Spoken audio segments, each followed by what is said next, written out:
halo semuanya, kita lanjut ke chapter yang ketiga. Nah, di chapter ketiga ini adalah lanjutan dari siklus akuntansi dari chapter 2 sebelumnya, di mana chapter 2 kita belajar terkait dengan awal dari siklus akuntansi, di mana terkait dengan proses pencatatan. Nah, ini kelanjutannya. Nah, di chapter 2 kemarin kita sudah belajar terkait dengan transaksi itu apa, kemudian bagaimana mengidentifikasi transaksi, kemudian dicatat ke dalam jurnal. Dari transaksi-transaksi ada dicatat ke jurnal secara kronologis, rekening yang kita debitkan, yang kita kreditkan.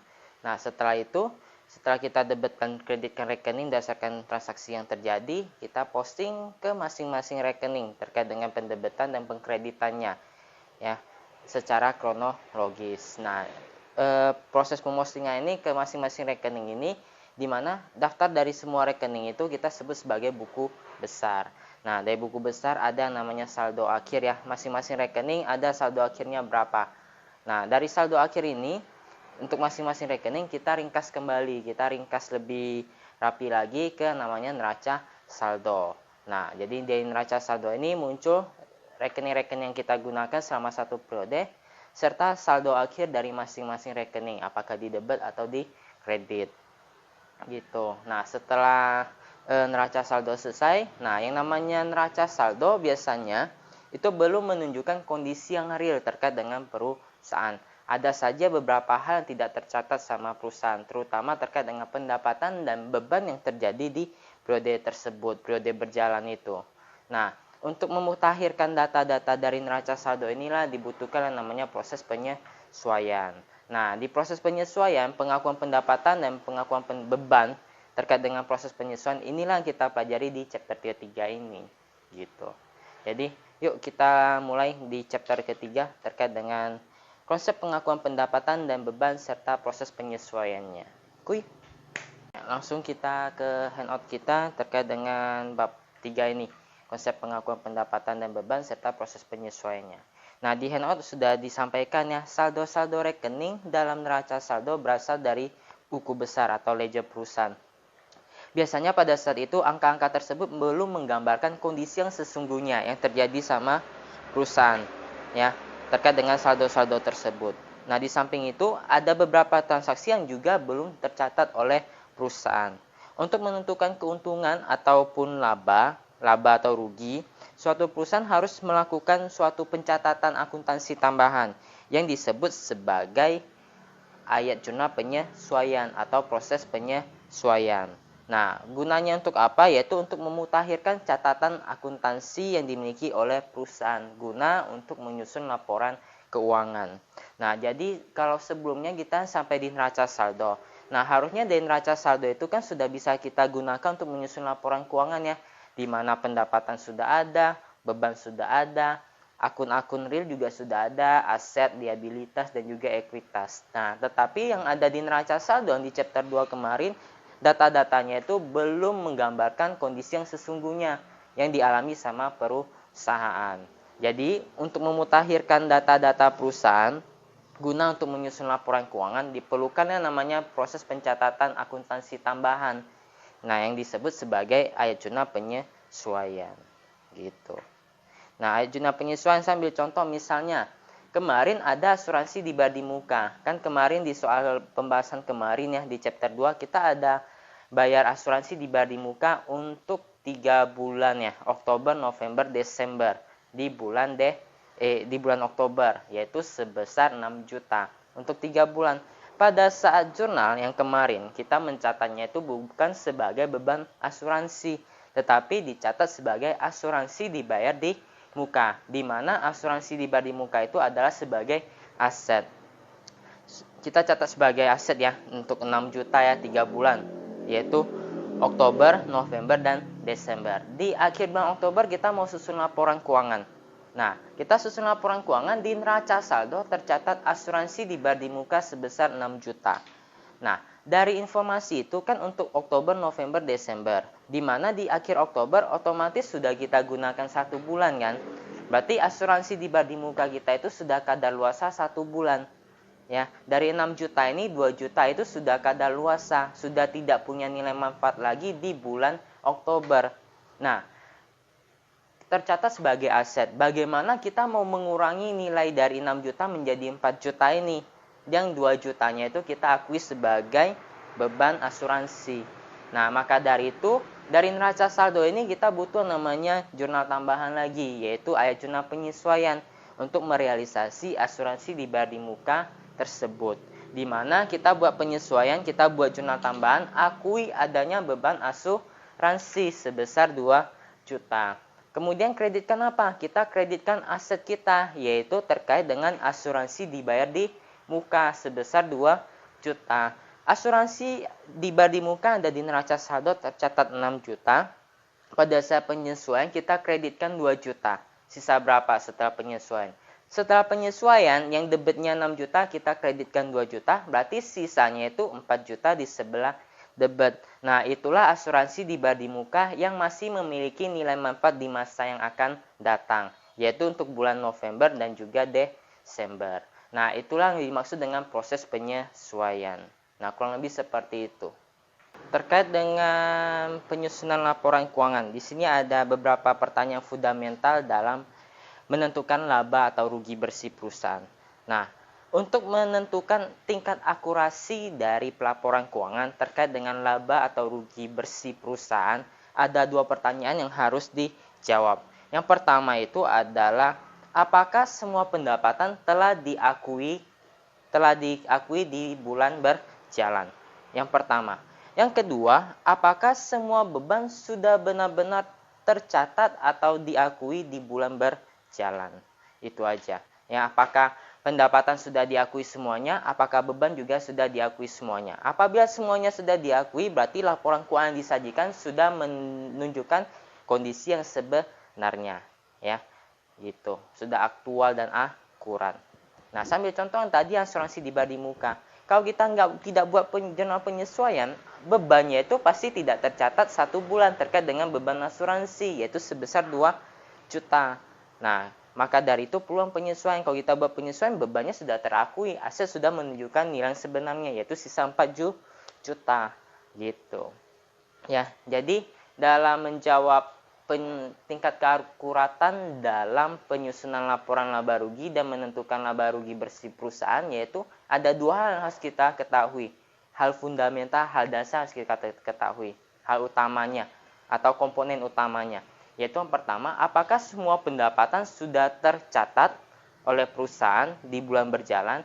Dan yang kedua, apakah semua beban yang sudah kita gunakan sudah kita akui dalam pencatatan akuntansi kita atau belum dalam periode berjalan? Itu 2 hal itu yang sangat signifikan mempengaruhi pelaporan keuangan. Itu. Jadi yang kita pelajari di sini, saya kembali lagi ke siklus akuntansinya ya. Nah, di siklus akuntansi kemarin kita belajar terkait dengan adanya transaksi. Dari transaksi ini kita catat ke jurnal. Setelah kita catat ke jurnal, posting ke buku besar. Nah, dari buku besar ini kita ringkas ke namanya neraca saldo. Ya, kemarin sampai di sini ya. Nah, untuk yang bab ini, yang chapter ketiga ini kita lanjut siklus akuntansinya. Dan neraca saldo ada beberapa rekening, beberapa informasi akuntansi yang tidak tercatat oleh si perusahaan. Maka dari itu perlu pencatatan akuntansi tambahan, perlu jurnal tambahan untuk menyesuaikan neraca saldo yang tercatat sama perusahaan. Dibutuhkan jurnal baru yang kita sebut sebagai ayat jurnal penyesuaian. Ya. Kalau kita buat jurnal, otomatis buku besarnya ini harus kita update lagi, ya, buku besar yang baru, ya. Jadi kita posting lagi ke buku besar. Buku besar yang baru, otomatis saldo-saldo terkait dengan masing-masing rekening yang kita sesuaikan juga berubah.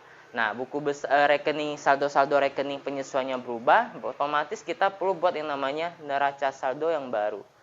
Neraca saldo, yaitu kita sebut sebagai neraca saldo setelah penyesuaian. Ya, ini neraca saldo nggak kita gunakan lagi, buku besar nggak kita gunakan lagi, kita pakai buku besar yang baru dan neraca saldo yang baru. Nah, Informasi-informasi yang ada di neraca saldo setelah penyesuaian inilah yang kita gunakan dalam menyusun laporan keuangan. Ya, jadi yang kita pelajari di bab 3 ini, di chapter ketiga ini, yaitu terkait dengan penyesuaian. Kemudian neraca saldo setelah penyesuaian dan juga laporan keuangan. Jadi ketiga ini yang kita pelajari ya. Ini belum satu siklus akuntansi, belum selesai. Sebenarnya itu masih ada lanjutan. Lanjutannya itu akan kita pelajari di bab 4 nanti terkait dengan proses penutupan ya. Proses penutupan di akhir periode akuntansi perusahaan. Tuh, yang kita pelajari terkait dengan penyesuaian, kemudian neraca saldo setelah penyesuaian dan juga laporan keuangan. Nah, sebelum ke proses penyesuaian, kita harus ketahui dulu bagaimana terkait dengan bagaimana mekanisme periode pelaporan dalam akuntansi. Nah, periode pelaporan dalam akuntansi itu biasanya dibagi menjadi beberapa. Ada periodenya per bulan, berarti setiap bulan laporan keluar, setiap bulan ada pelaporan keuangannya. Ada per kuartalan, berarti dalam satu tahun ada berapa kuartal. Itu ada 4 kuartal. Jadi setiap satu kuartal itu 3 bulan, 3 bulan, 3 bulan. Berarti Januari sampai Maret, April sampai Juni, Juli sampai September, Oktober sampai Desember.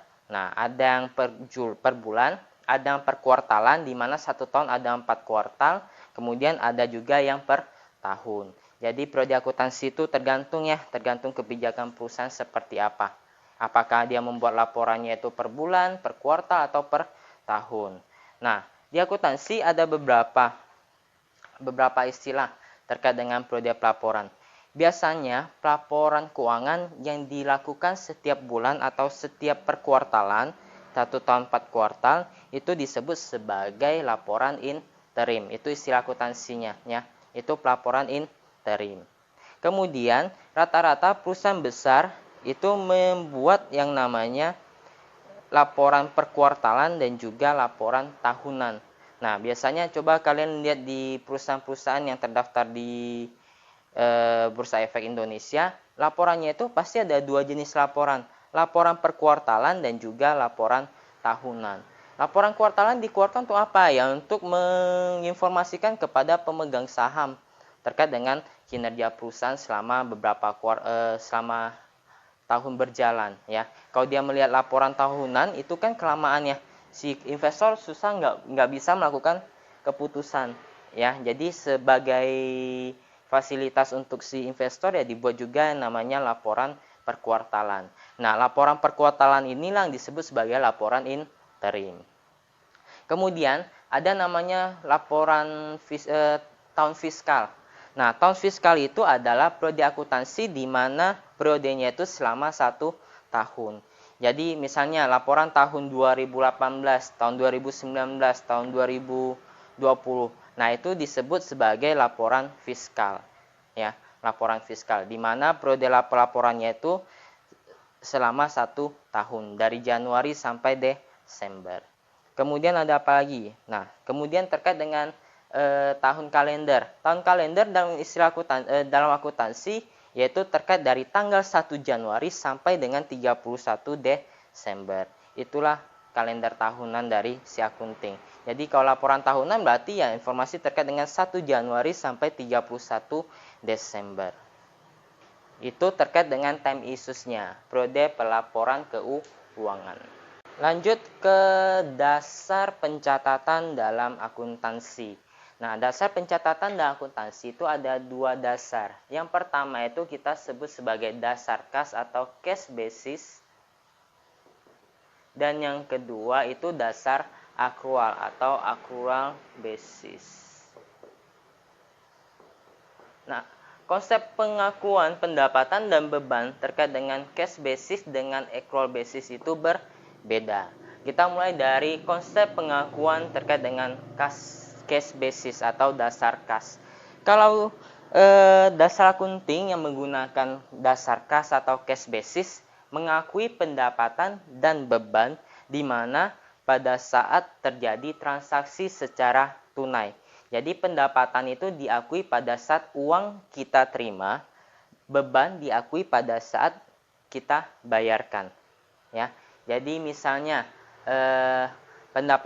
ada pendapatan sudah kita kerjakan tetapi belum dibayarkan sama si pelanggan. Otomatis selama si pelanggan belum membayarkan kepada kita, kita tidak mengakuinya sebagai pendapatan.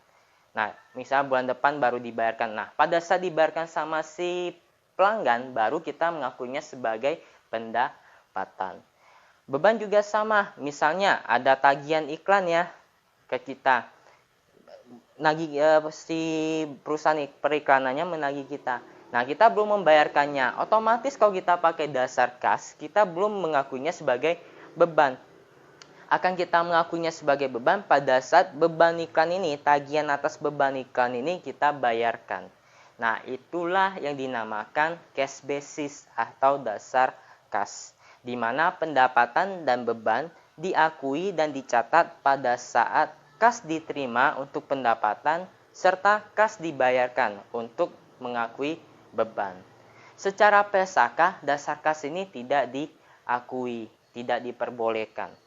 Ya, kenapa? Karena ini jadi tidak informatif ya jadinya ya.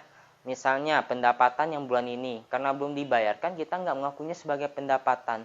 Bulan depan baru dibayarkan, bulan depan baru kita akui sebagai pendapatan. Nah, itu kan sudah tidak sesuai dengan prinsip dan asumsi akuntansi terkait dengan matching principle dan time period-nya itu. Gitu. Nah, masa pendapatan bulan ini diakuinya bulan depan? Jadi bias kan informasi akuntansi yang disajikan sama si akunting. Nah, maka dari itu secara PSAK sebenarnya tidak memberlakukan dasar seperti itu ya, tetapi secara dasar akuntansi emang ada dasar kas ini gitu.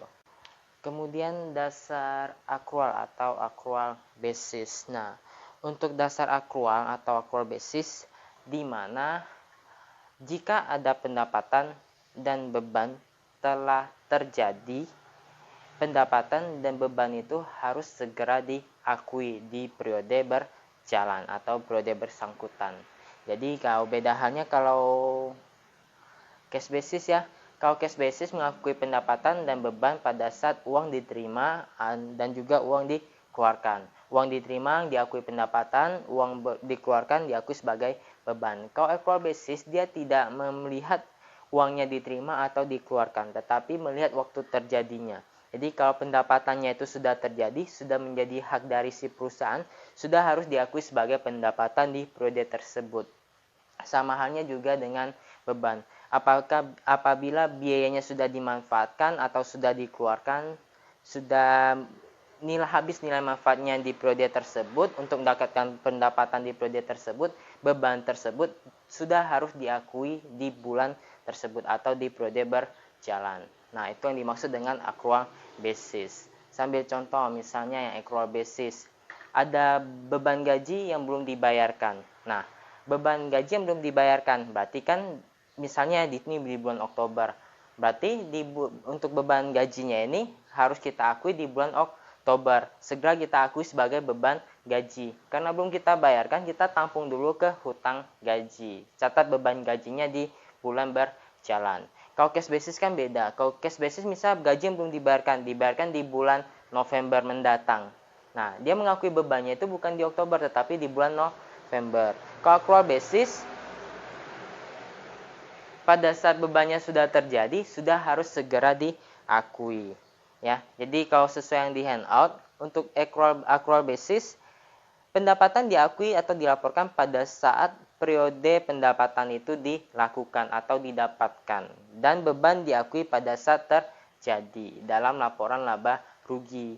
Nah, dasar accrual akuntansi yang pertama, pendapatan dilaporkan pada saat pendapatan itu sudah dilakukan atau sudah didapatkan menjadi hak si perusahaan. Yang kedua, beban dilaporkan saat terjadi. Nah, apabila beban itu sudah dikeluarkan, sudah dimanfaatkan untuk mendapatkan pendapatan di periode berjalan, sudah harus diakui. Kemudian pendapatan dan beban dipasangkan dengan tepat untuk menentukan laba bersih. Nah, ini terkait dengan matching principle. Pendapatan diakui di periode berjalan pada periode waktu di mana didapatkan pendapatan atau sudah menjadi hak perusahaan. Beban diakui untuk menandingkan atau untuk mendampingi si pendapatan, di mana beban itu dikeluarkan untuk mendapatkan pendapatan di periode berjalan. Nah, terkait dengan accrual basis, karena hal itulah terkait dengan pendapatan harus diakui pada saat terjadi, didapatkan, beban diakui pada saat sudah dikeluarkan atau digunakan. Karena hal itulah yang menyebabkan si akuntan itu perlu yang namanya jurnal pencatatan akuntansi tambahan yang kita sebut sebagai ayat jurnal penyesuaian. Nah, sambil contoh tadi beban gaji. Kalau beban gaji, kalau tidak kita akui, di neraca saldo kan tidak ada namanya beban gaji yang belum dibayarkan ya. Tidak tercatat. Pada saat transaksi itu kan dicatat hanya beban gaji yang telah dibayarkan. Ternyata di akhir periode ada beban gaji yang belum tercatat dan belum terbayarkan. Nah, kalau tidak dibuat penyesuaian, beban gaji itu tidak akan tercatat. Nah, hari ini akan mengurangi terkait dengan principle ya, terkait dengan prinsip akuntansi yaitu matching principle gitu. Nah, maka dari itu perlulah namanya jurnal penyesuaian di mana mengakui adanya beban gaji bertambah dan juga karena belum dibayarkan tampung ke hutang gaji bertambah. Itu yang dimaksud dengan cash basis dan juga accrual basis ya. Nah, konsep pengakuan pendapatan dan beban. Pendapatan itu dilakukan atau diakui pada saat pendapatan itu sudah menjadi hak kita, sudah kita selesaikan, sudah menjadi hak kita. Maka dari itu pendapatan itu sudah bisa kita akui sebagai pendapatan perusahaan. Itu kalau pendapatan. Kalau beban, nah, beban itu diakui untuk mendandingkan pendapatan, di mana beban yang dikeluarkan oleh perusahaan untuk mendapatkan pendapatan di periode tersebut. Nah, di periode tersebutlah diakui beban tersebut, ya. Nah, atau kata lainnya, beban diakui pada saat beban itu sudah terjadi, atau pengorbanan itu sudah terjadi, atau pengorbanan itu sudah habis digunakan di periode bersangkutan atau berjalan, gitu. Nah, itu terkait dengan pengakuan pendapatan dan pengakuan beban. Dan juga dasar akuntansi terkait dengan cash basis dan juga accrual basis. Kalau cash basis, saya ulangi, kalau cash basis itu mengakui adanya pendapatan dan juga beban pada saat diterima uang tunai atau dikeluarkan uang tunai. Kalau diterima uang tunai berarti mengakui pendapatan. Mengakui pendapatan pada saat uang diterima. Mengakui beban pada saat uang dikeluarkan. Itu cash basis. Kalau accrual basis mengakui pendapatan pada saat pendapatan itu sudah diselesaikan dan menjadi haknya si perusahaan walaupun uangnya belum diterima. Sedangkan untuk bebannya diakui sebagai beban pada saat bebannya itu sudah terjadi walaupun belum dibayarkan. Itu terkait dengan accrual basis. Nah, karena hal itulah diperlukan yang namanya jurnal penyesuaian terkait dengan sistem pencatatan accrual basis. Gitu. Jadi misalnya ada pendapatan yang sudah selesaikan tetapi belum tercatat, otomatis perlu jurnal tambahan, yaitu ayat jurnal penyesuaian. Akuinya ada piutang usaha dan juga pendapatan jasa. Atau ada beban gaji yang belum dibayarkan, berarti di neraca saldo kan nggak ada. Kita buat jurnal penyesuaian, jurnal tambahan, di mana kita mengakui beban gaji di debit, hutang gaji di kredit. Nah, ini terkait dengan accrual basis. Nah, karena accrual basis inilah dibutuhkan yang namanya ayat jurnal penyesuaian. Nah, jenis-jenis dari accrual basis terkait dengan penyesuaian ada apa saja? Akan kita bahas di chapter ketiga ini. Fungsi dari pembuatan jurnal penyesuaian itu untuk apa? Yaitu yang pertama, agar setiap rekening real, khususnya rekening aktiva dan kewajiban menunjukkan jumlah yang sebenarnya pada akhir periode. Ya, jadi yang pertama, agar rekening real, khususnya rekening aset dan juga kewajiban atau liabilitas menunjukkan nilai yang sebenarnya. Sambil contoh yang tadi, yang asuransi dibayar di muka. Nah, kalau kita nggak buat penyesuaian, asuransi dibayar di muka itu akan kita catat overstated, jadinya tercatat lebih ya, harusnya 4 juta tercatat 6 juta. Maka dari itu perlu penyesuaian, akui beban, kurangi asuransi dibayar di muka. Kemudian beban gaji dan hutang gaji juga sama, misalnya ada beban gaji yang belum dibayarkan. Kalau kita tidak buat penyesuaian, beban gaji kita akan tercatat understated ya. Kemudian hutang gaji kita juga akan tercatat di bagian hutang, bagian liabilitas juga akan tercatat understated, tersaji kurang, di mana ada hutang gaji yang belum kita bayarkan di situ. Karena tidak dilakukan penyesuaian, tidak muncul beban gajinya, tidak ada hutang gajinya. gitu. Jadi untuk menunjukkan nilai yang sesungguhnya terkait dengan rekening real, khususnya itu aset dan juga liabilitas, menunjukkan jumlah yang sebenarnya di akhir periode. Kemudian yang kedua, agar rekening nominal terkait dengan rekening pendapatan dan beban menunjukkan pendapatan dan beban yang seharusnya diakui pada bulan berjalan. Ini terkait dengan matching principle, ya. Yang tadi rekening real, ya ini rekening nominal, agar rekening pendapatan dan beban semuanya itu diakui di periode yang sama, ya, diakui dan dicatat di periode berjalan, gitu. Nah, yang tadi misalnya ada beban gaji, kalau kita tidak buat penyesuaian, beban gaji tidak tercatat di periode itu, padahal beban gaji itu adalah beban gaji periode berjalan. Atau misalnya ada piutang yang tidak tercatat sama akunting di jurnal sebelumnya. Maka dari itu kalau tidak dibuat penyesuaian, piutangnya tidak akan bertambah, pendapatan juga tidak tercatat. Karena itulah dibutuhkan jurnal penyesuaian, catat piutang, akui pendapatan jasa. Itu. Nah, terkait dengan penyesuaian ada namanya deferrals, ada namanya accruals. Kalau deferrals itu apa? Deferrals itu adalah sesuatu di mana transaksi itu sudah terjadi, tetapi diperlukan penyesuaian. Sambil contoh yang tadi asuransi di bar di muka. Transaksi sudah terjadi, tetapi perlu yang namanya realisasi atau penyesuaiannya setiap periodenya. Ya, kita kan bayar asuransi di bar di muka 6 juta. 1 bulan sudah lewat, otomatis sudah harus kita kurangi kan, menjadi beban dan aset kita berkurang. Nah, ini terkait dengan deferral. Kalau accrual, di mana sudah terjadi tetapi belum ada transaksi secara nominal, secara cash, secara uang tunai. Sambil contoh beban gaji yang belum dibayarkan. Nah, itu masuk ke accrual. Di mana sudah ada transaksi tetapi belum ada kejadian atau transaksi secara nominal atau secara tunai. Nah, itu accrual. Misalnya hutang gaji yang belum dibayarkan, atau pendapatan yang belum diterima. Nah, itu masuk ke kategori accrual. Deferral dan accrual. Deferral ini terbagi menjadi dua, yaitu prepaid expense dan unearned revenue. Prepaid expense itu adalah biaya dibayar di muka. Kemudian unearned service itu adalah pendapatan diterima di muka atau pendapatan yang belum dihasilkan. Prepaid expense adalah adanya pembayaran secara tunai sebelumnya tetapi belum digunakan pada saat transaksi tunainya itu. Jadi ada transaksi secara tunai sebelum digunakan atau dimanfaatkan. Itu terkait dengan biaya dibayar di muka.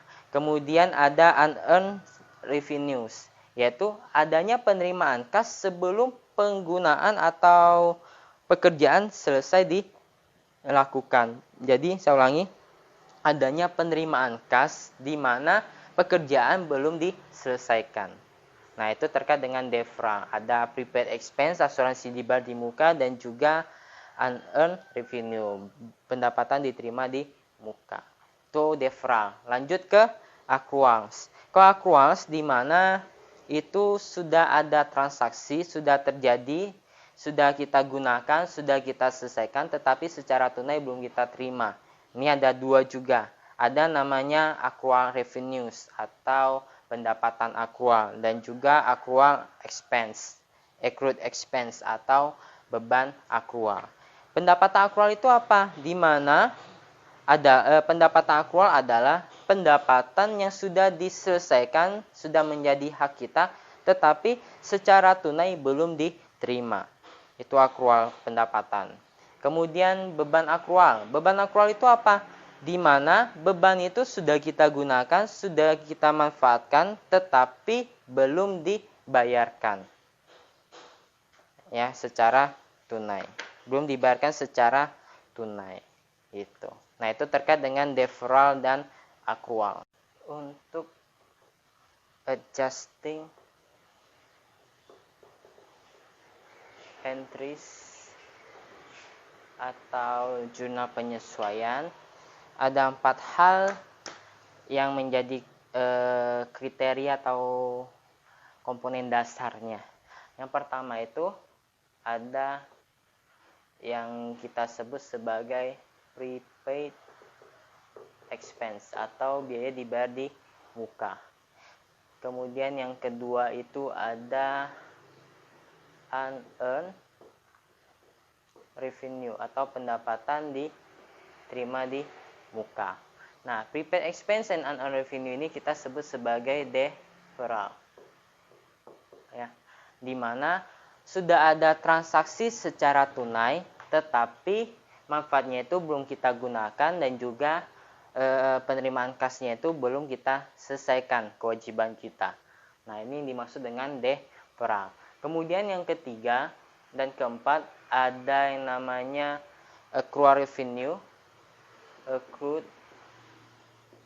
revenue dan juga accrued expense, yaitu pendapatan akrual dan juga beban akrual. Nah, pendapatan dan beban akrual ini di mana kita menyebutnya itu sebagai accrual.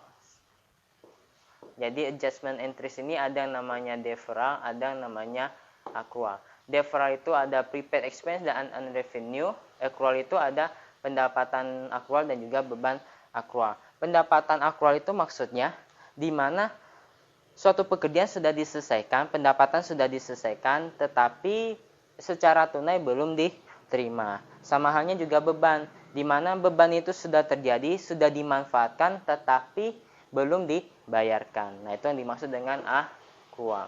Nah, kita bahas satu-satu. Kita mulai dari yang deferrals dulu, yaitu biaya dibayar di muka. Biaya dibayar di muka adalah beban yang sudah dibayarkan, tetapi sebenarnya beban harus dibebankan pada periode yang di masa yang akan datang. Ya, beban yang sudah dibayarkan, tetapi digunakan di masa yang akan datang. Itu ada apa aja?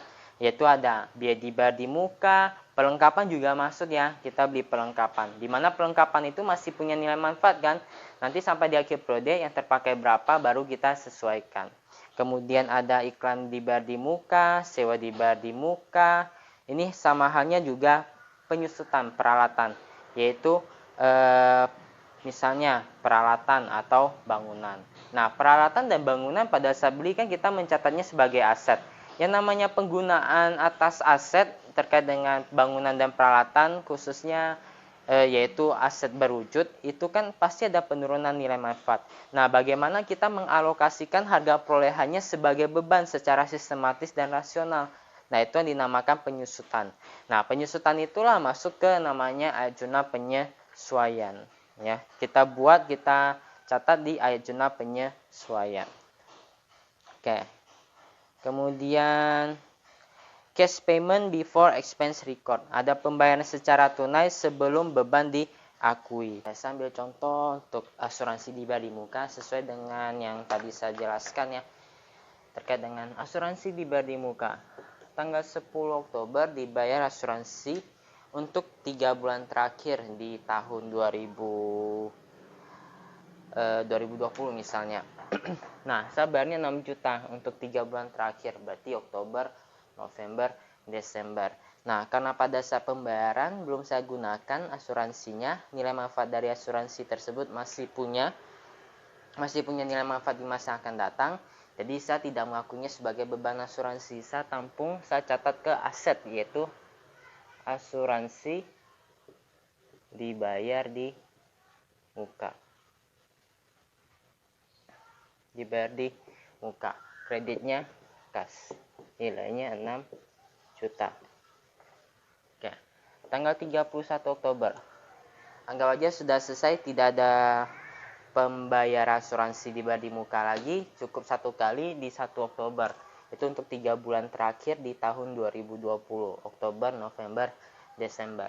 Nah, bisa bikin jurnal, otomatis kan saya posting ke buku besar. Saya catat asuransi dibayar di muka 6 juta di sebelah debit, kas di kredit 6 juta. Asuransi dibayar di muka di sebelah debit 6 juta. Sudah selesai di posting, lanjut ke neraca saldo. Di neraca saldo berarti di aset saya ada asuransi dibayar di muka sebesar 6 juta. Hanya saya susun laporan keuangan dari neraca saldonya. Nah, dari neraca saldo ini, dari data neraca saldo ini, 6 juta ini sebenarnya di akhir Oktober sudah saya gunakan 1 bulan. Nilai manfaatnya itu sudah habis 1 bulan, yaitu di bulan Oktober. Ini kan di 1 Oktober, 3 bulan, berarti Oktober, November, Desember. Di Oktober saya tutup buku, otomatis yang 6 juta ini satu bulan nilai manfaatnya itu sudah habis. Nah, berapa 1 bulannya penggunaannya, nilai manfaat untuk 1 bulannya berapa ya, tinggal dibagi 3 di sini, dapat 2 juta. Nah, harusnya di tanggal 31 Oktober aset saya asuransi di Badi Muka itu udah nggak 6 juta lagi, tetapi melainkan sisa 4 juta. Ya, benar kan? Oktober, di 31 Oktober kau udah habis 1 bulan, harusnya sisa 4 juta bukan 6 juta lagi. Nah, tetapi di neraca saldo masih tercatat sebesar 6 juta. Bagaimana saya mengurangi 6 jutanya menjadi 4 juta? Berarti saya butuh jurnal tambahan yang saya buat di jurnal penyesuaian, di mana saya merealisasi asuransi di Badi Muka yang sudah tidak ada nilai manfaatnya lagi di bulan Oktober, yaitu sebesar 2 juta. Otomatis saya perlu membuat yang namanya jurnal penyesuaian di 31 Oktober, di mana saya kurangkan asuransi di Badi Muka saya. Yang di debit saya kreditkan, saya kurangkan asuransi dibayar di muka di sebelah kredit. Debit kurangi di debit 6 juta, kreditkan 2 juta, dapat 4 juta. Di sini 2 juta ya. Nah, akui sebagai apa? Karena aset pengorbanan perusahaan yang sudah digunakan atau sudah tidak punya nilai manfaat, kita akui sebagai beban, yaitu beban asuransi. Nah, selesai. Jadi 6 jutanya itu kalau secara buku besar kita lihat di rekening T-nya ya. Ini saya anggap aja asuransi dibayar di muka. Sebelumnya kan 6 juta. Di neraca saldo tercatat 6 juta. Kita buat penyesuaian, kita kreditkan 2 juta. Tersisa asuransi di Badi Muka kita per 31 Oktober yaitu sebesar 4 juta. 4 juta itu untuk bulan November dan Desember. Di mana November dan Desember di akhir Oktober pengorbanan atau biaya tersebut masih memiliki nilai manfaat di masa yang akan datang, yaitu di bulan November dan Desember. Gitu. Nah, 2 jutanya kemana? Dikurangkan, dicatat kemana? Yaitu dicatat ke beban asuransi. Berarti di sini muncul rekening baru, beban asuransi di buku besar. Kita debitkan 2 juta. Total beban asuransi 2 juta. Gitu. Kalau kita tidak buat jurnal ini, aset kita akan tercatat lebih, yaitu sebesar 2 juta. Dan satu sisi beban kita tercatat kurang. Harusnya ada beban asuransi tidak tercatat kalau tidak dibuat jurnal penyesuaian. Nah, kalau sudah buat jurnal penyesuaian berarti selesai, aset kita udah aman, beban juga aman. Nah, hal ini sama halnya dengan perlengkapan. Perlengkapan juga sama. Nah, misalnya perlengkapan, tanggal 1 kita beli seharga 6 juta. Catat perlengkapan di sebelah debit 6 juta.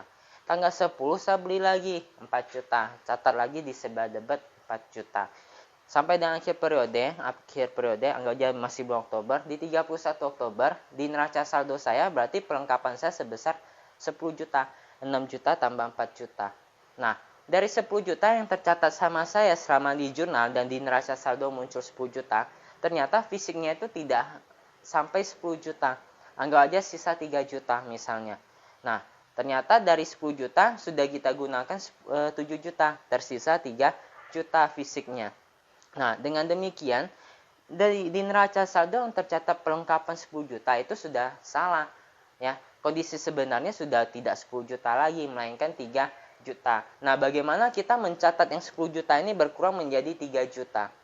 Nah, otomatis kita perlu lagi yang namanya jurnal tambahan yang kita buat di penyesuaian. Kita kurangkan perlengkapan kita yang di debit 10 juta, kita kreditkan 7 juta agar tersisa 3 juta. Nah, kita mau debitkan apa?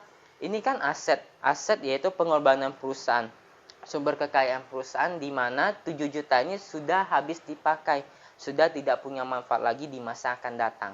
Berarti kita akuinya, kita catat sebagai beban, yaitu beban perlengkapan. Beban perlengkapan di debit, kreditnya adalah perlengkapan. Nah, setelah buat penyesuaian, perlengkapan kita 10 juta berkurang 7 juta menjadi 7 juta menjadi 3 juta.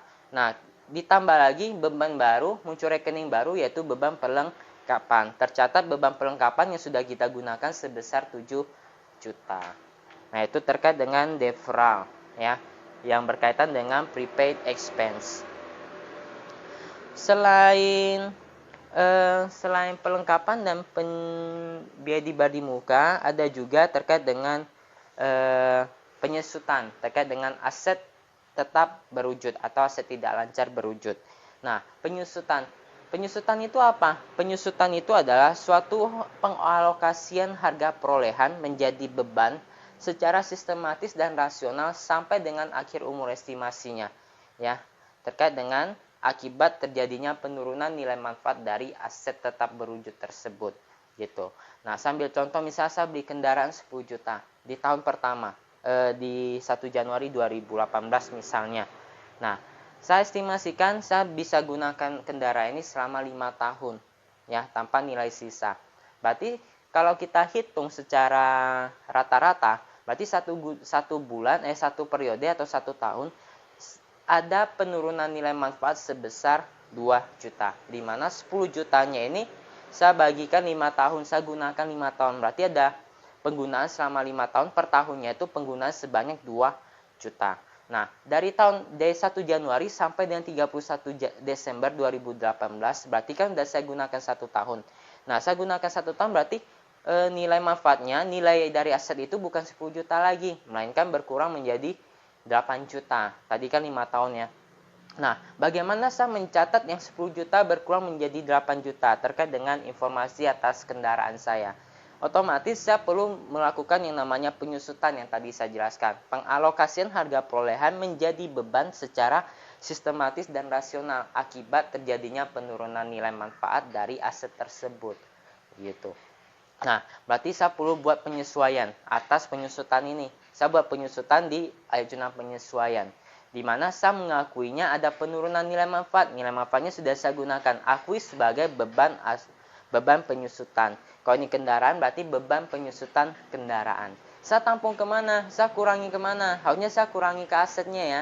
Benar, kita kurangi asetnya, tetapi kita bukan mengurangi rekening asetnya. Kita tampung ke rekening baru, rekening kontra dari aset tersebut, yaitu yang kita sebut sebagai akumulasi penyusutan. Kalau ini kendaraan berarti akumulasi penyusutan kendaraan. Berarti di debitnya itu beban penyusutan, kreditnya itu akumulasi penyusutan kendaraan. Dicatat di sebelah kredit. Nah, nanti pada saat penyajian laporan keuangan, berarti di situ tercatat aset kita kendaraan 10 juta. Kendaraan kita tidak berkurang ya, karena tidak kita kreditkan kendaraan kita. Kita tampung ke rekening kontranya, yaitu muncul akumulasi penyusutan. Akumulasi penyusutan kan kita catat di sebelah kredit. Kita tandingkan dengan aset, kita taruh ke bagian aset, di mana posisi normalnya itu, saldo normalnya itu di sebelah debit. Berarti kalau kredit kita taruh di bagian debit, berarti bersifat mengurangi. Nah, tadi kendaraan 10 juta. Kita kemudian sudah disusutkan 2 juta. Muncul akumulasi penyusutan kendaraan 2 juta. 10 juta kurangi dengan akumulasi dapat 8 juta. Nah, itulah nilai yang tercatat atas nilai aset di akhir tahun pertama, yaitu sebesar 8 juta. Nah, selisih antara harga perolehan dengan akumulasi penyusutan itu kita sebut sebagai nilai buku dari aset tetap tersebut. Kalau yang dicontoh ya kendaraan. Nilai buku dari kendaraan tercatat senilai 8 juta. Nah, proses itu juga dilakukan di dalam ayat jurnal penyesuaian terkait dengan penyusutan.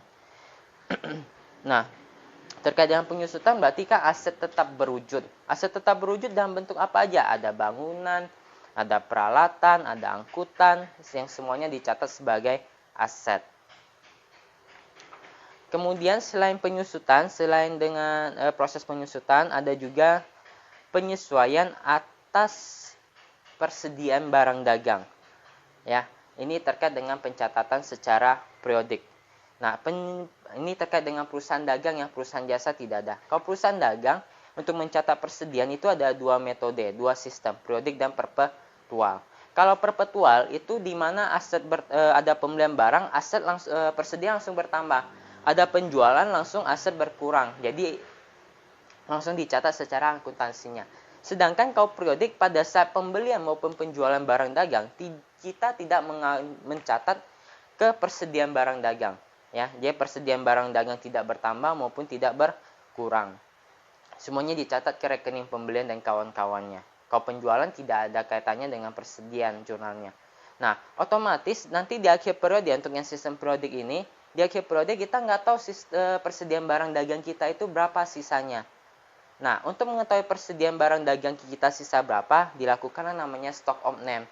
Nah, dari stock of name itu diketahui berapa sisa persediaan kita, baru dibuat penyesuaian atas persediaan barang dagang kita. Nah, penyesuaian atas persediaan barang dagang ini juga dilakukan pada proses penyesuaian ini. Gitu. Jadi kita hapus persediaan awal kita, munculkan persediaan akhir kita di situ. Nah, itu terkait dengan persediaan barang dagang, penyesuaian atas persediaan barang dagang untuk perusahaan dagang dengan menggunakan sistem periodik. Berarti perlu penyesuaian atas persediaan barang dagangnya. Kalau perpetual tidak perlu. Nah, jadi yang terkait dengan deferral prepaid expense ya kurang lebih seperti ini. Deferral terkait dengan prepaid expense biaya dibayar di muka sudah, kita lanjut ke unearned revenue atau pendapatan diterima di muka, deferral yang kedua.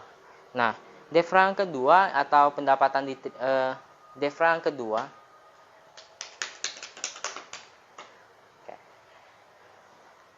terkait dengan biaya dibayar di muka atau prepaid expense sudah dijelaskan. Kita lanjut yang kedua, yaitu pendapatan diterima di muka atau unearned revenue. Nah, itu sama hal terkait dengan deferral ya. Deferral itu ada dua, prepaid expense dan unearned revenue. Nah, unearned revenue atau pendapatan diterima di muka adalah suatu penerimaan kas untuk suatu pendapatan di masa yang akan datang, atau istilah lainnya ya, di mana kita menerima kas terlebih dahulu, tetapi pekerjaan belum kita selesaikan atau belum kita hasilkan, yang tidak bisa kita akui sebagai pendapatan. Maka dari itu ditampung ke unearned service atau pendapatan diterima di muka. Nah, unearned service yaitu atau pendapatan diterima di muka, yaitu pendapatan yang sudah diterima tetapi sebenarnya merupakan pendapatan untuk periode di masa yang akan datang. Nah, di sini ada ditulis cash receipt before revenue recorded. Ya, ada penerimaan kas sebelum pendapatan tercatat atau diakui menjadi hak kita. Ada apa saja terkait dengan pendapatan diterima di muka? Di handout yaitu ada pendapatan sewa misalnya, kemudian penjualan tiket penerbangan, kemudian langganan majalah, dan juga deposit dari konsumen. Ya, sambil contoh misalnya terkait dengan pendapatan sewa. Tanggal 1 Oktober kita perusahaan menerima sebesar 30 juta atas penyewaan gedung kepada klien. Ya, penyewaan gedung kepada klien 3 bulan, selama 3 bulan, yaitu Oktober, November, Desember. Di 1 Oktober kita tentunya ada terima kas. Di 1 Oktober sudah kita hasilkan belum? Sudah menjadi hak kita belum menjadi pendapatan? Belum ya, karena baru kita sewakan. Otomatis kita punya kewajiban untuk memberikan penyewaan selama 3 bulan ini. Nah, karena belum kita hasilkan, belum menjadi hak kita untuk mengakuinya sebagai pendapatan, kita tampung dulu ke namanya hutang, yaitu pendapatan diterima di muka. Nilainya 30 juta. 31 Oktober, anggap aja kita tutup buku ya. Di 31 Oktober tercatat pendapatan diterima di muka sebesar 30 juta. Di 31 Oktober harusnya itu sudah selesai 1 bulan ya. Kewajiban kita sudah kita berikan sebesar 1 bulan, yaitu sebesar 10 juta. Jadi hutang kita bukan 30 juta lagi, melainkan sisa 20 juta di akhir Oktober. Nah, bagaimana kita mengurangi 30 juta menjadi 20 juta? Diperlukanlah namanya proses penyesuaian. Kita buat jurnal tambahan di IJP, jurnal penyesuaian. Hutang yang 30 juta berkurang menjadi 20 juta harusnya. Otomatis yang dikredit 30 juta kita debetkan sebesar 10 juta, yaitu debitnya pendapatan diterima di muka. Kreditnya apa? Sudah menjadi hak kita, berarti kita akui sebagai pendapatan sewa senilai 10 juta. Jadi di sini kalau kita tidak buat jurnal penyesuaian, hutang kita akan tercatat lebih, kemudian pendapatan sewa kita akan tercatat kurang.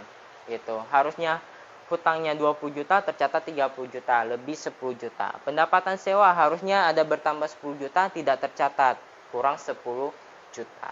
Gitu. Ya, ini terkait dengan pendapatan sewa diterima di muka. Kemudian ada apa lagi? Misalnya yang tiket penerbangan juga sama. Kalau tiket penerbangan biasanya ya, bukan biasanya. Kalau prosedur pencatatan pendapatan untuk maskapai penerbangan biasa seperti ini. Pada saat penjualan tiket, si maskapai tidak boleh langsung mengakuinya sebagai pendapatan, ya. Tidak boleh diakui sebagai pendapatan langsung. Akan diakui sebagai pendapatan apabila si penumpang sampai di tujuan.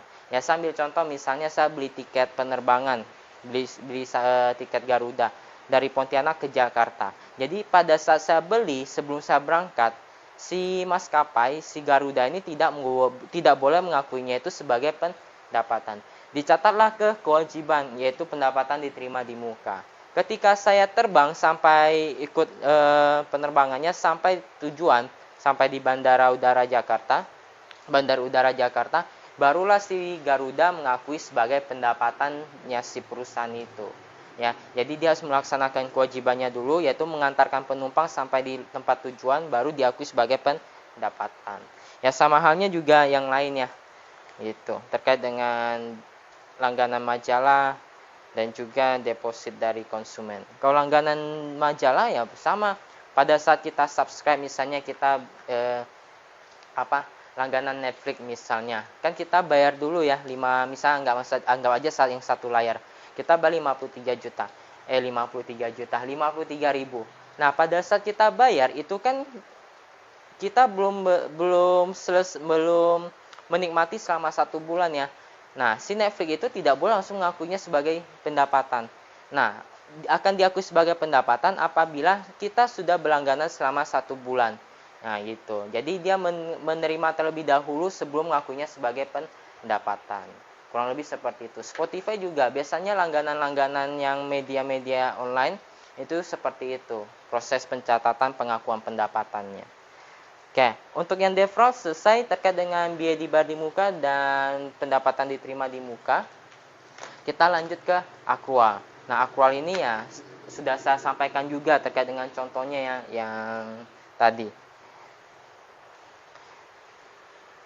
Akrual itu dicatat ketika terjadi karena adanya pendapatan dan beban yang sudah terjadi, sudah menjadi hak kita, sudah kita gunakan, tetapi secara aktivitas kasnya itu belum terjadi. Ya, belum terjadi. Maka dari itu harus kita buat jurnal penyesuaiannya. Kita mulai dari pendapatan akrual dulu, pendapatan yang belum diterima atau pendapatan yang masih harus diterima atau piutang usaha. Yaitu pendapatan yang sudah menjadi hak perusahaan tetapi belum diterima hingga belum dicatat. Jadi sudah menjadi hak kita tetapi belum kita tagihkan dan belum kita terima. Jadi tidak tercatat sama si akunting. Ya, di sini. Berarti di sini kondisinya itu pendapatan sudah terjadi, sudah diselesaikan tetapi sebelum kas diterima. Pendapatan sudah terjadi sebelum kas diterima. Itu contohnya ada apa? Ada pendapatan bunga, kemudian ada piutang usaha dan juga pendapatan sewa. Untuk pendapatan akrual ini saya ambil contoh terkait dengan pendapatan bunga. Misalnya saya punya surat berharga, nilainya itu 100 juta. Surat berharga ini punya bunga dengan tingkat suku bunga 12%. Ya. Saya memiliki surat berharga itu di 1 Januari. Di 31 Januari saya tutup buku. Nah, bunganya itu dibayarkan setiap bulan di tanggal 1, setiap bulannya di tanggal 1. Berarti yang Januari, dari Januari 1 Januari sampai 31 Januari kan sudah 1 bulan saya memiliki ya. Nah, akan dibayarkan di 1 Februari bunganya di situ. Nah, di 31 Januari harusnya saya sudah harus mengakui adanya pendapatan bunga kan. Tidak terakui sama saya di transaksi sebelumnya karena saya belum terima uangnya. Akan saya terima di bulan Februari. Otomatis untuk mengakui pendapatan ini saya perlu jurnal tambahan di jurnal penyesuaian.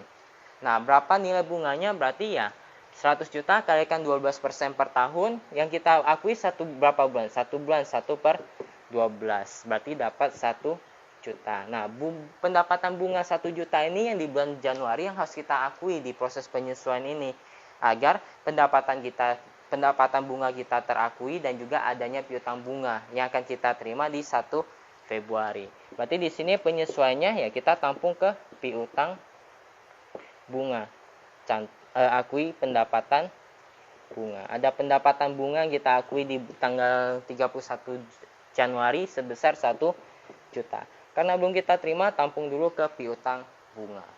Sama halnya juga pendapatan. Misalnya pendapatan di neraca saldo sudah ada 20 juta. Ternyata dicek kembali ada 5 juta yang sudah kita selesaikan tetapi belum kita tagihkan dan juga belum tercatat sama si akunting. Berarti si akunting perlu buat jurnal penyesuaian, akui adanya pendapatan jasa. Debitnya ya karena belum kita terima ya kita tampung dulu ke piutang usaha.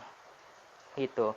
Nah, kalau tidak dibuat penyesuaian, apa yang terjadi? Kalau tidak dibuat penyesuaian, pendapatan akan tercatat kurang. Nah, di sini pendapatan bunga 1 juta tidak tercatat kalau kita tidak buat jurnal penyesuaiannya. Tercatat kurang atau understated. Kemudian, ada aset yang juga tercatat kurang, yaitu understated juga. Kalau kita tidak buat jurnal penyesuaian ini, piutang bunga kita tercatat tidak? Tidak juga kan? Jadi ada piutang bunga yang tidak tercatat kalau tidak dibuat jurnal penyesuaian ini. Gitu. Nah, itu terkait dengan pendapatan akrual. Kalau beban akrual ya sama juga, yaitu beban yang sudah menjadi kewajiban perusahaan tetapi belum dicatat. Berarti beban yang sudah terjadi, yang nilai manfaatnya sudah kita gunakan, sudah tidak punya nilai manfaat lagi, tetapi belum kita bayarkan. Ya. Contohnya apa saja? Yaitu di sini ada beban sewa, beban pajak, beban gaji, beban bunga dan lain sebagainya. Ya, pokoknya beban-beban yang belum kita bayarkan itu masuk ke beban akrual. Nah, kondisi di sini adalah beban sudah terjadi di mana kas belum dibayarkan. Gitu. Ya, contohnya apa? Ya, beban gaji yang tadi saya sampaikan. Beban gaji 12 juta misalnya. Dari 12 juta ternyata ada 3 juta yang belum dibayarkan, harusnya 15 juta. Otomatis karena kita tidak buat penyesuaian, ada beban gaji yang tidak tercatat, understated. Dan juga ada hutang yang tidak tercatat, berarti understated juga, tercatat kurang jadinya. Nah, maka dari itu dibuatlah jurnal penyesuaian, akui adanya beban gaji dan juga hutang gaji. Beban gaji bertambah menjadi 15 juta, hutang gaji muncul sebesar 3 juta. Nah, itu terkait dengan akrual, pendapatan akrual dan juga beban akrual. Kemudian selain itu ada juga namanya allowance for uncollectible accounts atau kerugian piutang atau penyisian piutang tak tertagih. Nah, ini juga terkait dengan perusahaan dagang ya, harusnya. Nah, terkait dengan piutang tak tertagih biasanya untuk perusahaan-perusahaan berskala besar, mereka pasti memiliki banyak piutangnya. Pasti dalam nilai-nilai yang cukup besar. Nah, selain dalam nilai yang cukup besar, si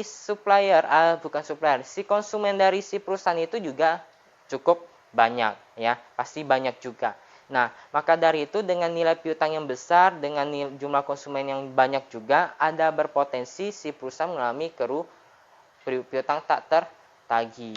Dengan kondisi tersebut, si perusahaan cenderung akan mengalami yang namanya kerugian piutang. Nah, biasanya untuk perusahaan yang jumlah skala piutang yang besar dan jumlah konsumen yang banyak, konsumen yang kredit ya, penjualan kreditnya cukup besar, biasanya perusahaan melakukan penyisian piutang tak tertagih. Nah, terkait dengan penyisian piutang tak tertagih, biasanya perusahaan juga melakukannya itu pada saat proses penyesuaian. Ya, jadi dilakukan, misalnya diestimasikan berapa persen dari penjualan kredit tidak tertagih. Misalnya kita punya penjualan kredit 100 juta. Diestimasikan adanya piutang tak tertagih terkait dengan penjualan kredit sebesar 12% misalnya. Dari 100 juta 12% tidak tertagih. Berarti ya tinggal dikalikan dapat yang namanya 12 juta. Jadi 12 jutanya itu tidak tertagih. Bagaimana kita buat proses mencatat piutang tak tertagihnya, yaitu dibuat di proses penyesuaian di AJP ini, di mana kita mengakuinya adanya beban kerugian piutang sebesar 12 juta, kita tampung ke cadangan kerugian piutang 12 juta. Nanti kalau sudah benar-benar tidak tertagih, kita tidak mengakui sebagai beban lagi, tetapi kita pakai namanya cadangan kerugian piutang ini. Nah, ini juga terkait dengan proses penyesuaian. Oke, selesai untuk proses penyesuaian terkait dengan deferral dan juga akrual. Untuk yang deferral itu ada biaya dibayar di muka dan pendapatan diterima di muka. Sedangkan untuk akrual itu ada pendapatan akrual dan juga beban akrual. Sudah saya sampaikan sebelumnya. Sudah saya sampaikan barusan, kita lanjut lagi. Jadi, kesimpulannya terkait dengan jurnal penyesuaian. Yang pertama, itu ada prepaid expense atau biaya dibayar di muka. Nah, biaya dibayar di muka itu apabila kita tidak buat, ini terkait dengan penyesuaian ya, dengan tipe penyesuaian biaya dibayar di muka. Nah, prepaid expense. Kalau kita tidak buat penyesuaian, apa yang akan terjadi? Yaitu aset tercatat lebih overstated, beban tercatat understated. Gitu. Yang tadi, kalau kita tidak buat jurnal realisasi atas asuransi dibayar di mukanya, asetnya tercatat lebih. Benar kan? Beban tercatat kurang. Kalau kita buat penyesuaian berarti akui beban, aset kita kurangi. Gitu. Yang tadi, yang 6 juta. Kalau kita tidak buat penyesuaian, aset kita masih 6 juta. Karena kita buat penyesuaian, aset kita berkurang menjadi 4 juta. Benar 4 juta. Kemudian beban kita, kalau kita tidak buat penyesuaian, nggak muncul beban asuransinya 2 juta. Tercatat kurang. Kalau kita buat penyesuaian ya tercatat sesuai dengan kondisi yang sebenarnya, yaitu ada beban asuransi sebesar 2 juta. Kemudian yang kedua, nah bagaimana untuk jurnalnya? Untuk yang prepaid expense tadi, yaitu kita debitkan beban, kreditkan aset atau rekening kontra dari aset. Ini terkait dengan penyusutan yang tadi saya jelaskan. Akumulasi penyusutan kendaraan. Itu ada akun kontra dari aset. Kemudian yang kedua, unearned revenue atau pendapatan diterima di muka.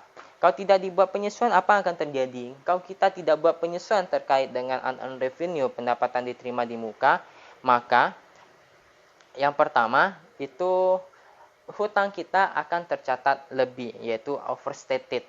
Dan juga pendapatan kita itu akan tercatat understated atau tercatat kurang.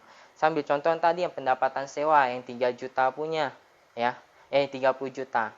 Nah, kalau kita tidak buat jurnal penyesuaian, hutang kita itu masih 30 juta, sedangkan sesungguhnya sisa 20 juta.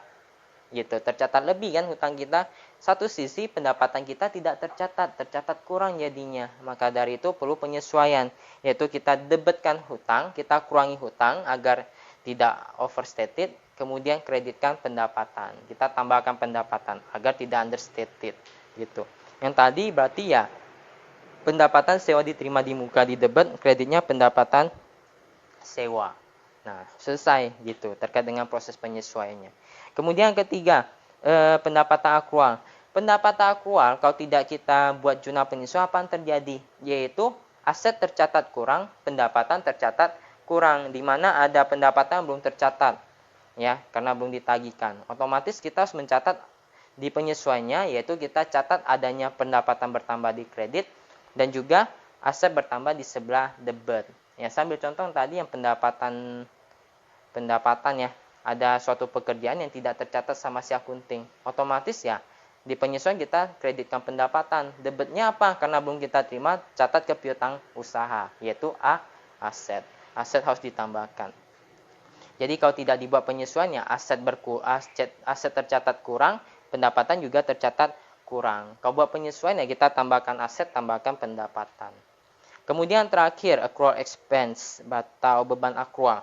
Nah, beban akrual kalau tidak dibuat jurnal penyesuaian, apa yang terjadi? Yang pertama, beban akan tercatat kurang. Adanya beban yang tidak tercatat. Dan juga adanya kewajiban atau hutang yang tidak tercatat. Atau sama dengan tercatat kurang. Ya, sambil contoh tadi yang beban gaji. Nah, misalnya ada beban gaji yang belum dibayarkan. Kalau kita tidak buat penyesuaiannya, ada beban gaji yang tidak tercatat, understated bebannya. Ada hutang yang tidak tercatat juga, understated juga hutangnya. Maka dari itu untuk menyesuaikannya ya kita debitkan beban, kita tambahkan beban, debitkan hutang juga, tambahkan hutang. Beban gaji pada hutang gaji, kalau contoh yang tadi. Nah, kurang lebih seperti ini terkait dengan jurnal penyesuaian. Jurnal penyesuaian berarti ya hanya meliputi 4 hal itu ya.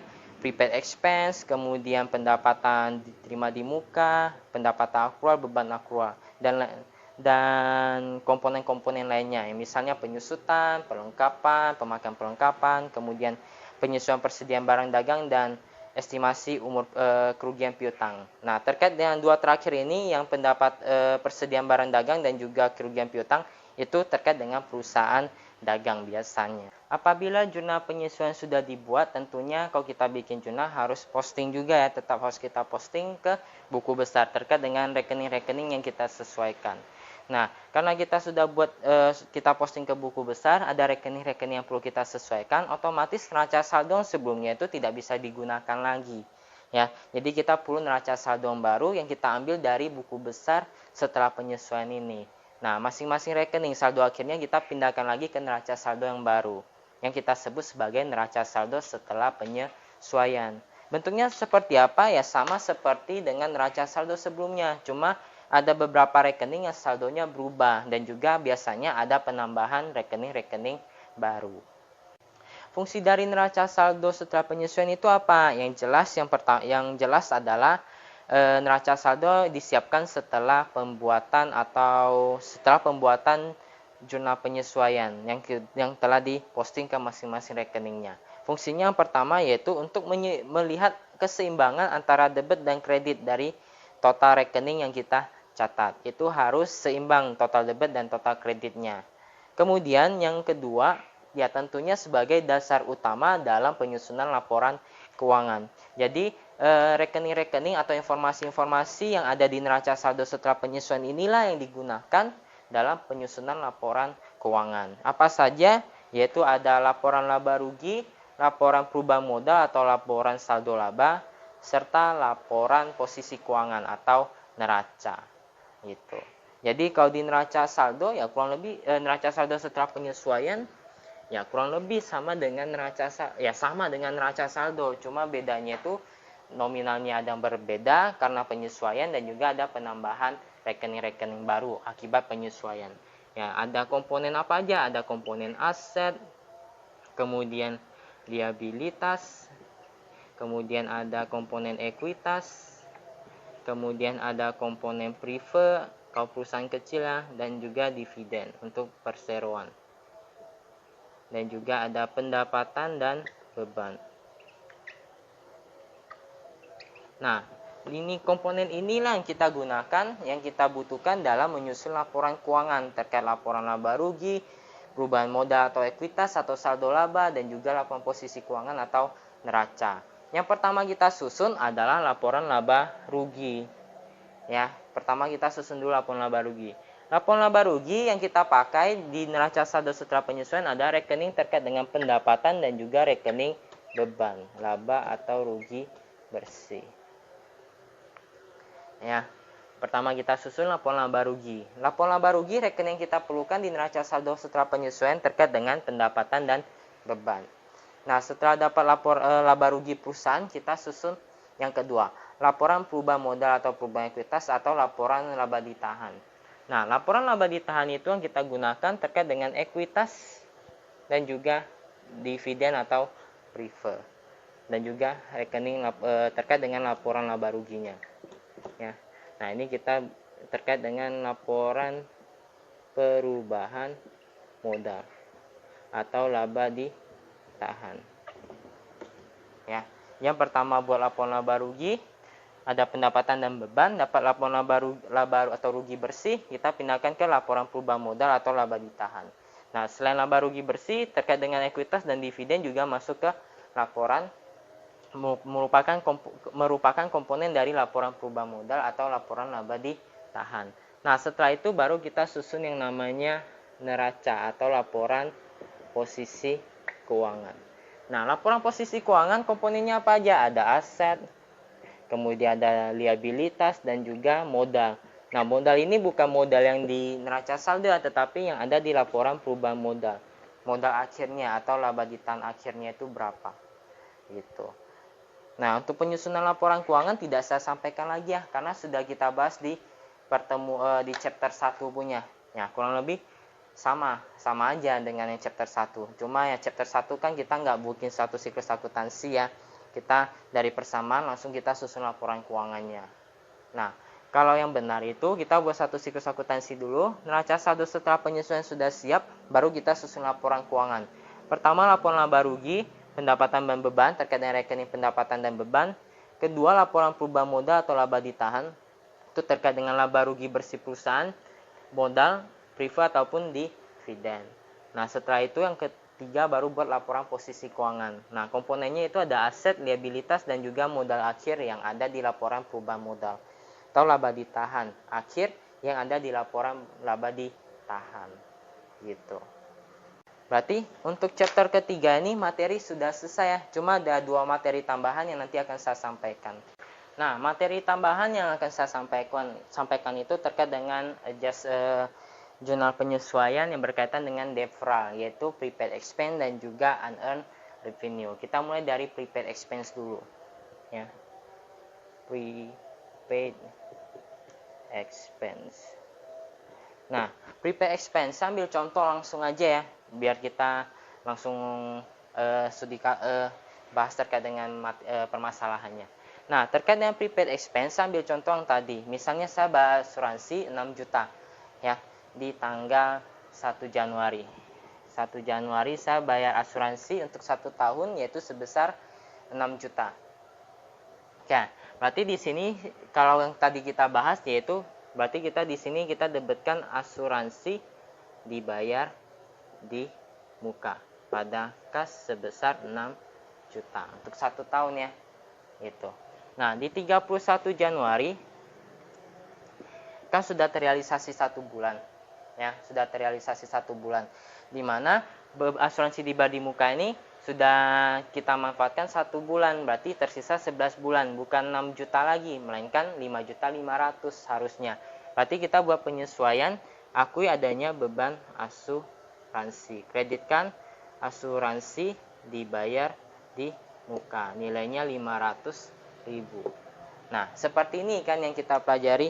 Nah, terkait dengan yang poin tanggal 1 ini bisa aja dicatat lain oleh si akunting. Bisa aja si akunting memilih cara lain, yaitu dia tidak mengakuinya sebagai asuransi dibayar di muka, tetapi langsung dicatat ke beban asuransi pada kas senilai 6 juta. Langsung dicatat sebagai beban asuransi. Boleh tidak? Boleh-boleh saja dicatat sebagai beban. Tapi asal ingat, pada saat penyesuaian harus diselesaikan, harus disesuaikan. Ya, karena kalau kita tidak buat penyesuaian di sini, beban kita tercatat lebih. Ya, beban kita tercatat lebih dan ada aset yang tidak tercatat, yaitu asuransi selama 11 bulan terakhir. Gitu. Nah, bagaimana kita buat penyesuaiannya? Berarti ya tinggal kebalikan dari jurnal ini. Berarti kita di sini buat apa? Kita akui adanya asuransi dibayar di muka pada beban asuransi. Nilainya 5.500.000 gitu. Ya, sama aja kan? Kurang lebih sama kan? Di sini kalau yang cara yang pertama, ini cara yang pertama, ini cara yang kedua. Kalau cara yang pertama kita akui aset dulu, kemudian kita realisasi aset asuransi dibayar di muka 6 juta, kreditkan asuransi dibayar di muka 500.000, sisa 5.500.000 ya di neraca saldo. Kemudian muncul beban asuransi 500.000. Selesai, benar. Kalau cara kedua, berarti kita akuinya sebagai beban dulu, beban asuransi pada kas 6 juta. Nah, di mana beban asuransinya itu tercatat lebih 6 juta. Harus kita kurangi beban asuransinya, otomatis kita catat ke sebelah kredit 5.500.000. 5.500.000 ini belum habis nilai manfaatnya. Berarti kategori aset ya, kita tampung sebagai asuransi dibayar di muka 5.500.000. Sama aja dengan yang pertama kan. Beban asuransi 6 juta di debat, kita kreditkan 5.500.000. Sisa 500.000.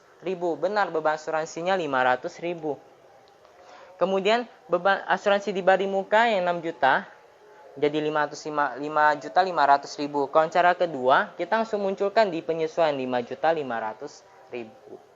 Jadi kalau mau cara yang pertama boleh, cara yang kedua juga boleh. Tetapi untuk latihan soal, untuk materi-materi latihan soal pembahasan, kita pakai cara yang pertama ya, jangan pakai cara yang kedua. Ini hanya materi tambahan saja. Terkait dengan kalau kita pakai yang seperti ini, bagaimana proses penyesuaiannya. Jadi jangan bilang saya tidak menjelaskan ya, tidak ajarkan terkait dengan yang cara ini ya. Ada saya jelaskan juga. Tetapi tetap kita pakai yang cara pertama ini. Terkait dengan biaya dibayar di muka. Ya, berarti yang cara pertama di mana biaya dibayar di mukanya langsung kita akui sebagai aset ya, diakui sebagai aset. Pada saat penyesuaian rekening sebelum penyesuaian, berarti untuk yang cara pertama asetnya tercatat lebih, beban tercatat kurang. Di mana untuk penyesuaiannya kita catat beban bertambah di debit, aset berkurang di kredit. Kalau cara yang kedua, di mana kita mengakui beban untuk biaya di mukanya langsung kita akui sebagai beban, ya. Nah, dengan kondisi yang kedua ini, kalau kita tidak buat jurnal penyesuaian, bebannya itu akan tercatat lebih, ya, tercatat lebih dan aset tercatat kurang. Maka dari itu untuk bikin penyesuaiannya ya kita debitkan aset, kita kreditkan beban gitu.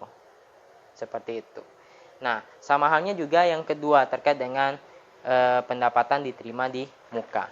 Pendapatan diterima di muka yang tadi saya sampaikan, misalnya ya, nih unearned revenue. Nih, anggapnya di 1 Oktober. 1 Oktober saya terima pendapatan sewa ya, sama aja seperti yang tadi aja.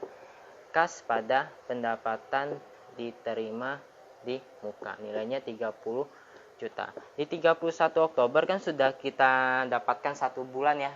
Sudah selesai 1 bulan, berarti kita akui pendapatan sewa. Kita debitkan pendapatan diterima di muka, kreditkan pendapatan sewa. Nilainya 10 juta.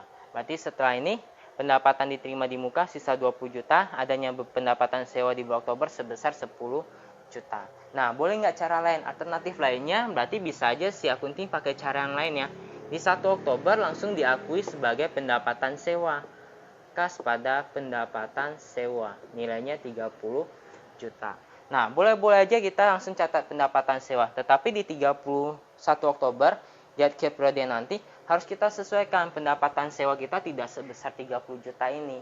Kita buat penyesuaian di tanggal 31 Oktober. Pendapatan sewa tercatat lebih, kita kurangi. Pendapatan sewa kita catat di sebelah debit. Kreditnya apa? Ini masih kewajiban bagi kita. Catat sebagai hutang, yaitu pendapatan diterima di muka. Nilainya berapa? Yaitu 20 juta. Sama kan dengan cara yang pertama. Hasilnya nanti di hasil akhirnya tetap sama. Dimana di sini pendapatan diterima di muka yang sebelumnya 30 juta, ini cara pertama ya. Kita debitkan 10 juta, sisa 20 juta. 10 jutanya akui sebagai pendapatan sewa. Cara yang pertama. Cara yang kedua, kita akui pendapatan sewa semua 30 juta. Pada saat penyesuaian kita debitkan 20 juta pendapatan sewanya. 30 juta di kredit, 20 juta di debit, sisa 10 juta di kredit. Sama ya dengan yang ini. Gitu. Kemudian kita munculkan pendapatan diterima di muka sebesar 20 juta. Yang 30 juta sisa berkurang 10 juta di cara pertama dapat 20 juta. Yang cara kedua langsung dapat pendapatan diterima di muka yang belum kita bisa akui sebagai pendapatan yaitu sebesar 20 juta. Ya sama aja, pakai cara pertama boleh, cara kedua juga boleh. Tetapi untuk pembahasan latihan soal dan pengerjaan latihan soal kita pakai cara yang pertama, jangan pakai cara yang kedua. Itu saja ya. Kurang lebih seperti ini. Nah, kalau yang ini yang cara yang pertama terkait dengan unearned service ini, kalau cara yang pertama di mana pada saat kita terima kas, kita mengakuinya sebagai pendapatan diterima di muka. Nah, nanti pada saat akhir periode, kalau tidak dilakukan penyesuaian, apa akan terjadi? Yang pertama, pendapatan tercatat kurang, understated. Dan juga, pendapatan diterima di muka atau hutang tercatat lebih. Ya, pendapatan kurang, hutang lebih. Jadi, kita perlu buat penyesuaian di mana kita mengurangi hutang kita, akui pendapatan, yaitu hutang di debit, yaitu pendapatan diterima di debit, kemudian pendapatan di sebelah kredit, gitu. Kalau cara kedua, itu di mana pada saat kita terima pendapatan diterima di muka ini, kita langsung ngakunya sebagai pendapatan. Nah, pada saat akhir periode, kalau tidak dilakukan penyesuaian, apa akan terjadi? Pendapatan kita tercatat lebih, hutang tercatat kurang. Maka dari itu perlu penyesuaian. Kita kurangkan pendapatan kita yang kelebihan, munculkan hutang, ya.